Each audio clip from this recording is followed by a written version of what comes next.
The 2025 Toyota GR Corolla Premium Plus has a bulge? You heard that correctly. The hood bulge. Ugh, come on. And it's back for a 2025 model year and with some slight few adjustments made to it that I'm gonna get into in this video. Welcome back to the channel.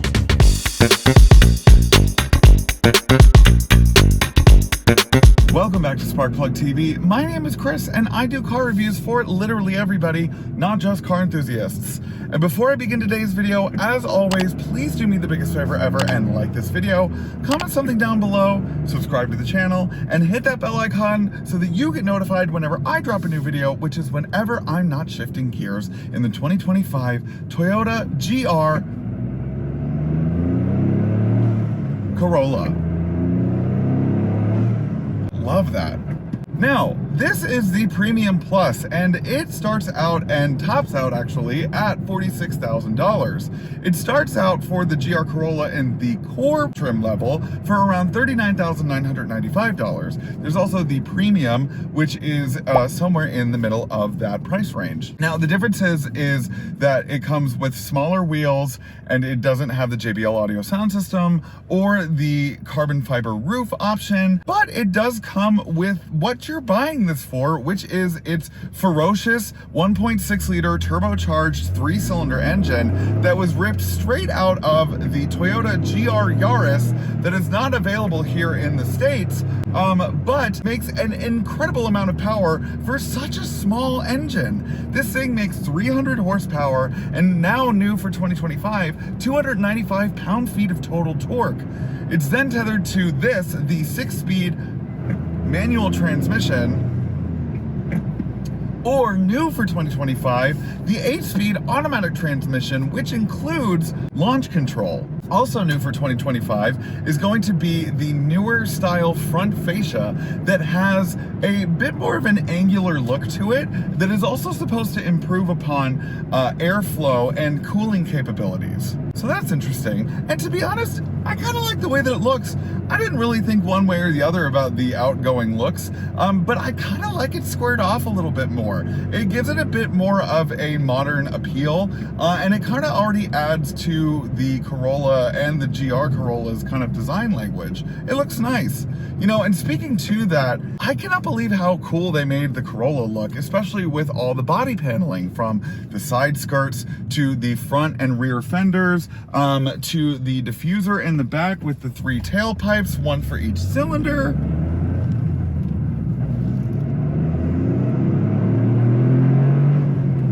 Let's talk about the drivetrain. So it comes with an all-wheel drive drivetrain, and the power distribution for the all-wheel drive drivetrain is actually customizable in the GR4 customization button down here in the center console. You have normal, which is a 60-40 split, I'm pretty sure. Then you have gravel, which is a 50-50 split for more traction and better handling. I personally like that, but if you're really trying to do track days, you can put it in track mode. It makes it a more rear axle bias kind of situation so that, you know, you can do power slides and all that. Also, you know, what this has over the other Corolla is that it has a very intensive suspension and brake system setup as well, in the form of a 4-piston brake caliper up front and a 2-piston one in the back, as well as it's slotted. To speak to the suspension, it has a highly sport-tuned suspension, which is going to be a McPherson strut suspension up front, and then a multi-link rear suspension with 2 stabilizer bars. And I think that they also tuned the pistons for the suspension itself, and it makes this thing so incredible in terms of carving corners. I mean, it is an absolute riot to drive. Now, the interior, it's a Corolla. They didn't really do too much to do the interior differently from the exterior, but I think actually, now that I'm looking at it, I think it's just about the same that they did to the exterior that they did to the interior. The gauge cluster is a more sport-focused gauge cluster. You can look at the PSI that the engine's doing. You can look at your G meter. It also, you know, shows you your gas mileage, which it does get pretty good gas mileage. I think it gets like 19 in the city and 27 on the highway. Like, that's still pretty good for something like this. You know, it also also comes with these GR specific sport bucket seats that are kind of like Recaro adjacent. They're actually a lot more comfortable than any Recaro I've sat in, and I could actually see myself dailying something like this. Now, to speak to the dailying aspect of it, I don't know if, especially in a traffic heavy city like Atlanta that I currently live in, I don't know if I would really want the manual transmission for a daily use. Now, I could see myself dailying this. I think I would rather go for the 8-speed automatic if I'm being honest, and if I'm going to daily this thing, you know what I mean? But I mean, the seats are comfortable and it's a pretty like normal cabin, so like, you know, I could totally see myself in that regard dailying this, and it's a hell of a lot of fun to drive. It's so good. I am not the best manual transmission operator. I think we all know that at this point. I am grateful for the fact that this thing has the intelligent manual transmission button, which basically is rev matching,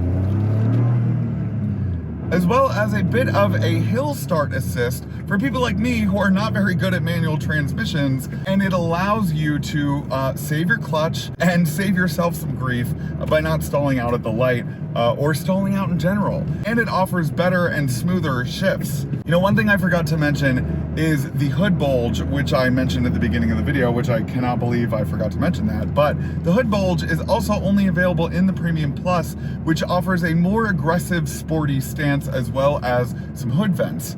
Nothing else really. I mean, it's just kind of a aesthetic feature. Again, if you're gonna buy this to daily this, you know, you are gonna have to get used to the fact that all of that fancy suspensionry that I mentioned earlier is going to kind of make this an incredibly bouncy ride, almost like you're bouncing on the hood bulge. But it is almost kind of like all of the M's that I've been testing recently, is the fact that like this is a sport tuned suspension. But to be honest, like not really all that bad, because these seats are super cushy and I can actually kind of tolerate it. Now, would I buy this? I mean, maybe. I don't know. I think I would probably go for the Core.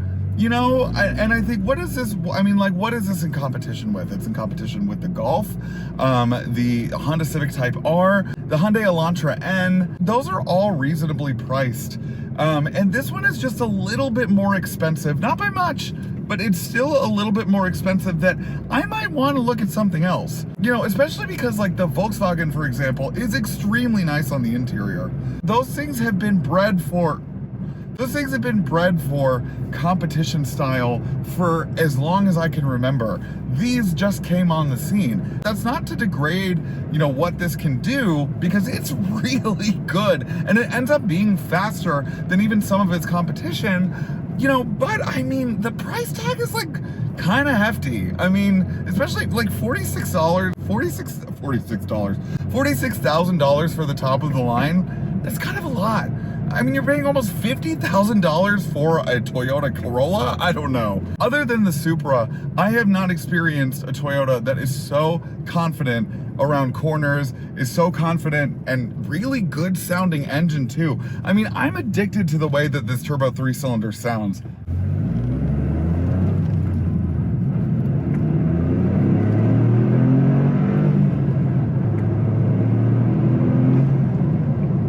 Like, that's awesome. So anyways, it's getting dark out. I'm gonna end it here. But you know what? My final thoughts are that, like, oh, the one thing I forgot to mention. While the engine sounds great, you know, in day-to-day kind of like acceleration to get up to speed and stuff, like when you're on the highway going 75 miles an hour, it drones on and on and on. And it's just kind of, I don't know, grating, I guess. You know, my final thoughts are like, this is a great entry and they did a really good job on this. This is purebred Toyota. This is purebred Toyota and it's really, really good. I'm sure that the other competition is stiff and almost as stiff as the suspension. So like, I would have to look at a new Volkswagen Golf to see if, you know, I would want that instead. But you know what? It's a really good entry. So, you know what? That's all I've got for today's video. Thank you so much for watching. Please don't forget to like, comment, and subscribe, and hit that bell icon so that you get notified whenever I drop a new video. And I'll see you on the next one. Bye-bye. Hey Sparks, Thanks for watching today's video. Do you want more Sparkplug TV content? Then you can choose one of these 3 options right over here. The middle button is to subscribe to my channel, so please do that. Right over here. These 3. I can't see them in real life, but they're right here.